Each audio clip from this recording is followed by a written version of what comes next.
नमस्कार आप सभी को। कैसे हैं आप लोग? वही लगातार चल रहा है अंतर्राष्ट्रीय संगठन इंटरनेशनल ऑर्गेनाइजेशन। हम लगातार पिछले 5 लेक्चर से यही पढ़ा रहे हैं। आज ये आखिरी लेक्चर है जिनमें हम आपको कई चीज़ें बताएंगे, जैसे कि आपको हो गया यूएनओ तो बता चुके हैं, जैसे बताएंगे आज आपको वर्ल्ड बैंक, ठीक है। आज आपको वर्ल्ड बैंक पढ़ाएंगे, WHO के बारे में हल्का बताएंगे, WTO और IMF के बारे में बताएंगे, और ये वीडियो आपका आखिरी रहेगा, ठीक है। तो देखते हैं, आज शुरुआत करते हैं।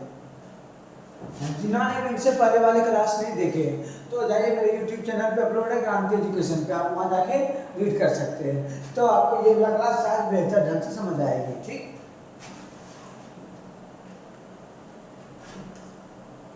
जैसे आज पढ़ेंगे हम लोग international organisation, other international organisation, मतलब कुछ अंतर्राष्ट्रीय एक्स्ट्रा चीज जो होते हैं उनके बारे में पढ़ेंगे।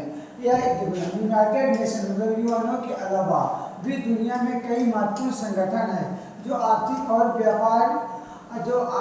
व्यापार से जुड़े काम करते हैं, ठीक है। ये बात बोल रहा है कि कुछ यूएनओ के अलावा कुछ इंटरनेशनल ऑर्गेनाइजेशन बहुत सारे हैं जो आपको क्या है, जो आर्थिक और व्यापार से जुड़े रिलेटेड काम करते हैं।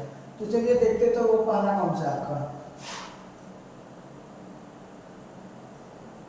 पहला गया वर्ल्ड बैंक, विश्व बैंक। अब इनका पहला में इंट्रोडक्शन देते हैं। वर्ल्ड बैंक एक अंतर्राष्ट्रीय वित्तीय संस्था है। इनका मुख्य काम होता है गरीब देशों को लोन देना, विकास कार्यों में मदद करना। इनका काम क्या है कि वो गरीब देशों को लोन देता है, ठीक है, और विकास कार्यों में मदद कर रहा है, जैसे विकास में सड़क हो गया, स्कूल हो गया, बिजली हो गया, इन सभी में मदद करता है। और इनका उद्देश्य है गरीबी कम करना। इनका पहला उद्देश्य क्या है? गरीबी कम करना। और दूसरा क्या है? दूसरा उद्देश्य विकास को बढ़ाना, ठीक है। अब आगे चलते हैं। अब दूसरा हो गया अंतरराष्ट्रीय मुद्रा कोष, IMF। अब इनका पहले इंट्रोडक्शन दे देते थे, परिचय। यह क्या है? इंटरनेशनल मॉनेटरी फंड है। मुख्य काम है इनका आर्थिक संकट में देशों को पैसा देना। इनका काम है अगर देश में कोई आर्थिक संकट आ गया तो उन देशों को पैसा देना। किनका काम है? IMF, ठीक। मुद्रा को स्थिर रखना। इनका काम क्या? मुद्रा को स्थिर रखना। और दूसरी बात है इनका जैसे उदाहरण में हो गया, अगर किसी देश की अर्थव्यवस्था खराब हो जाए तो उनको कौन मदद करेगा? IMF मदद करता है, ठीक है। तो अगला देखते हैं आपको कौन सा है इंटरनेशनल ऑर्गेनाइजेशन में।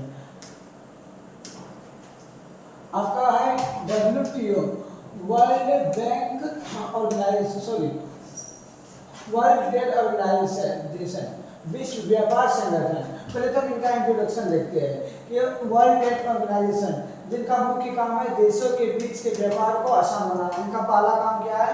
देशों के बीच के व्यापार को आसान बनाना। दूसरा काम क्या है? व्यापार के नियम को तय करना। इनका दूसरा काम क्या है? व्यापार के नियम को तय करना। और इनका उद्देश्य मतलब ये किस उद्देश्य से बनाया गया है? फ्री ट्रेड, मुक्त व्यापार को बढ़ावा देना। इनका किस लिए इनका उद्देश्य क्या है? मुक्त व्यापार को बढ़ावा देना, ठीक। ये तीसरा हुआ। अब चौथे की बात करते हैं,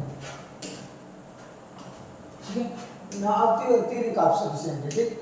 अब इन सब संगठन बताएं, इन सब को कुछ आलोचना बताते हैं, ठीक। कुछ आलोचना मतलब इनकी देखा जाता है कि कुछ कमियां।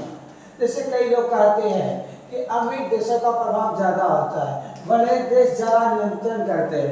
मतलब कुछ लोगों का कहना है कि ये जितना भी बना आपको बताया पीछे इंटरनेशनल ऑर्गेनाइजेशन, उनमें अमीर देशों का प्रभाव ज्यादा रहता है, उन पर कंट्रोल बड़े देश का ज्यादा रहता है। और दूसरी कमी गरीब देशों पर व्यवहार और गरीब देशों पर दबाव।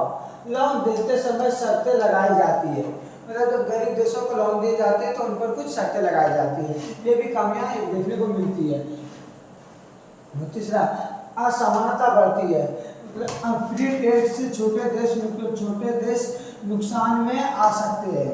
मतलब फ्री ट्रेड से छोटे देश में आ सकते हैं नुकसान में। ये इनकी कमियां हुआ, मतलब एकदम से देखा है तो इनकी कुछ आलोचना हुआ, ठीक। चलिए आगे बढ़ते हैं।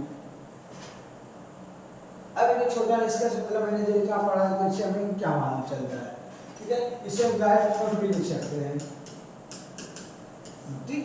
अब देखते हैं ये संगठन दुनिया कि अर्थव्यवस्था को चलाने में मदद करती है। मैंने आपको पीछे जितने भी बताए इंटरनेशनल ऑर्गेनाइजेशन ये क्या करते हैं, ये संगठन दुनिया की अर्थव्यवस्था को चलाने में मदद करती है, ठीक है पहला। लेकिन इनमें भी कुछ समस्या है, इनमें भी कुछ समस्या देखने को मिलती है, ठीक है। देखते नेक्स्ट स्लाइड क्या है। अब बताए पूरे चैप्टर का समरी, मतलब मैंने इस चैप्टर में क्या क्या पढ़ा, ठीक है। इस चैप्टर में क्या पढ़ा, पहला तो अंतरराष्ट्रीय संगठन क्यों जरूरी है, पहले बताया इंटरनेशनल ऑर्गेनाइजेशन की आवश्यकता क्यों पड़ी, व्हाई नीड इंटरनेशनल ऑर्गेनाइजेशन, पहले ये देखा। फिर मैंने पढ़ा यूएनओ क्या है, इनके बारे में पढ़ा। फिर यूएनओ के अंगों की बात की, जैसे मैं इनके 6 अंग बताया, 6 का अलग अलग काम करते हैं। ये 6 अंग मिलकर किनको चलाते हैं, ये पूरी यूएनओ को चलाते हैं, ठीक।